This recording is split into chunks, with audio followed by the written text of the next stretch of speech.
Welcome back to The Explainer. Today, we're diving into a deeply compelling case study on family dynamics.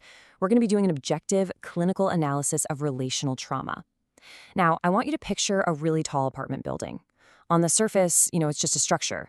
But inside, each floor represents a totally different household. Yet, they're all connected by the exact same foundation, right? So when a crack forms way down at the base of that building, those vibrations, they're felt literally all the way up to the top floor. In families, trust is that foundation. When cracks appear there, the echoes of a betrayal don't just stay neatly contained in one room. They ripple outward. They affect everyone in the system over time. Today, we're examining the story of one specific family, focusing on figures named Lila, Kareem, and Zayan to really unpack exactly how this unresolved trauma echoes through a household. Let's dive right in. To understand this whole dynamic, we'll follow a 6-stage agenda today. We'll start with the shock of betrayal, then look at forgiveness versus true healing, the weight of false blame, isolation and external support, public conflict versus private reflection, and finally, boundaries and resilience. Section 1. The shock of betrayal, the catalyst that fractures the family foundation. So the timeline of betrayal, well, it's rarely just a straight line, is it? It starts in this completely invisible phase. We're talking about a secret affair lasting 5 whole years between Kareem's wife, Lila, and a man named Samir. And then, bam, day 1, the confession. Kareem walks into a shared living room to meet his elder brother, and he's carrying a revelation that just completely shatters their reality. Proof of the affair is brought to light by Samir's younger brother, Omar. Imagine the absolute suffocating silence filling that room. It represents a sudden catastrophic break in trust.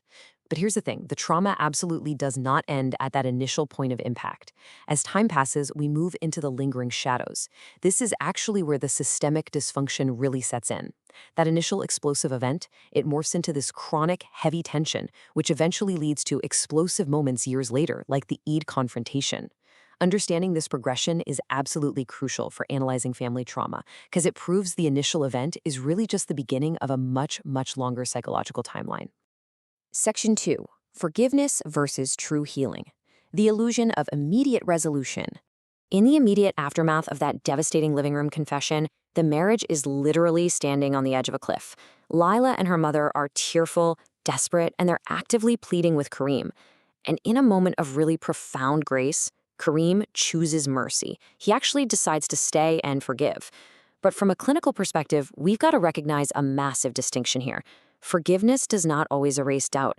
Choosing mercy in the middle of a crisis just isn't the same thing as actually rebuilding shattered trust. Kareem's choice was a huge personal decision, for sure, but it didn't just magically wipe the slate clean, It didn't prevent future systemic issues from taking root in that home. When doubt is left unaddressed, it acts like this slow-acting poison in the family ecosystem. The trauma doesn't vanish. It's simply pushed right below the surface, just waiting for a brand new outlet to express itself. Section 3. The weight of false blame. Displaced trauma years later. Okay, so fast forward a few years. That buried tension, it needs somewhere to go. Enter Amina, Lila's daughter. Out of nowhere, she begins aggressively blaming an innocent family member, Zayan, for things he literally never did. She's accusing him of words he never even spoke, totally ripping open those old wounds. Now, the clinical definition for what's actually happening here is displaced trauma. That means redirecting emotional pain from its original source toward a totally innocent target within the family system. Amina's aggressive accusations against Zayan and his sister aren't fundamentally about Zayan at all. No way. They are a direct manifestation of the family's unhealed betrayal. Because the original source with the pain, the affair, the completely broken trust, is way too destabilizing to confront directly. All that psychological distress is displaced onto a safer target. Understanding this is a real game changer. It perfectly explains why conflicts in traumatized families can often seem so completely irrational or disconnected from reality. Section 4. Isolation and external support. Cultivating resilience outside the conflict zone. Under the absolute crushing weight of this false blame and familial gaslighting, Zayan's natural stress response is to withdraw. Totally understandable, right?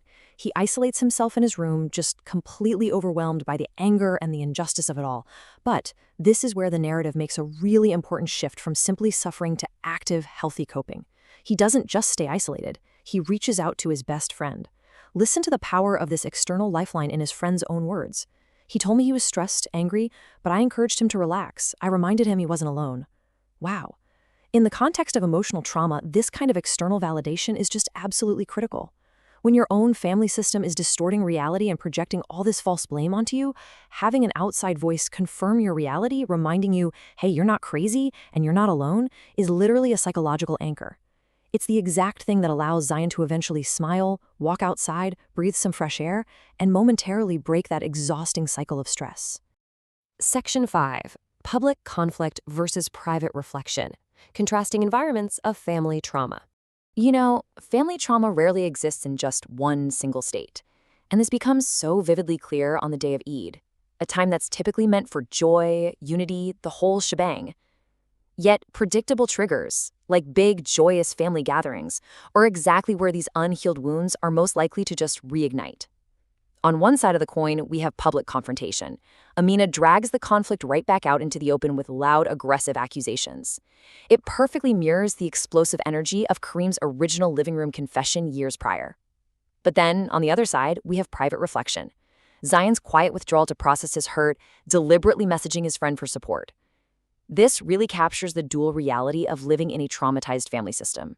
There's this loud, performative dysfunction that everybody sees. And then, there's the quiet internal struggle for survival and sanity happening behind closed doors. Zion's face during that Eid confrontation, just a mix of deep hurt and quiet resilience. Man, it perfectly encapsulates this divide. Finally, Section 6. Boundaries and resilience. Abstracting lessons for healthy coping. So what does this all mean for us? What should you take away from this? Well, Zion's journey is ultimately a story of endurance.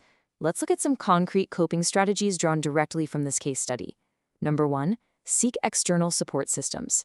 Just like Zion relied on his best friend, you desperately need voices outside that family echo chamber. Number 2, step physically out of the conflict zone to breathe. Zion walking outside into the sunlight, that isn't just poetic. Physically changing your environment actually interrupts your physiological stress response. Number 3, validate your own reality against false blame. Recognize displaced trauma for exactly what it is. It's about their unhealed pain, not your actions. And number 4, maintain firm emotional boundaries. You absolutely cannot control the echoes of someone else's betrayal, but you can for sure control how much of that noise you let into your own mind. We've seen how a single crack in the foundation can ripple through a family for literal years. We've seen that sometimes mercy's granted, but trust remains profoundly broken. So I want to leave you with a final thought to really ponder as we wrap up this explainer. I want you to consider this question. When forgiveness doesn't mean forgetting, how do you manage your own boundaries? How do you protect your peace when the echoes of the past are still ringing loud and clear in the present? Take some time to reflect on that in your own life. Thank you so much for joining me for this analysis, and as always, keep seeking clarity.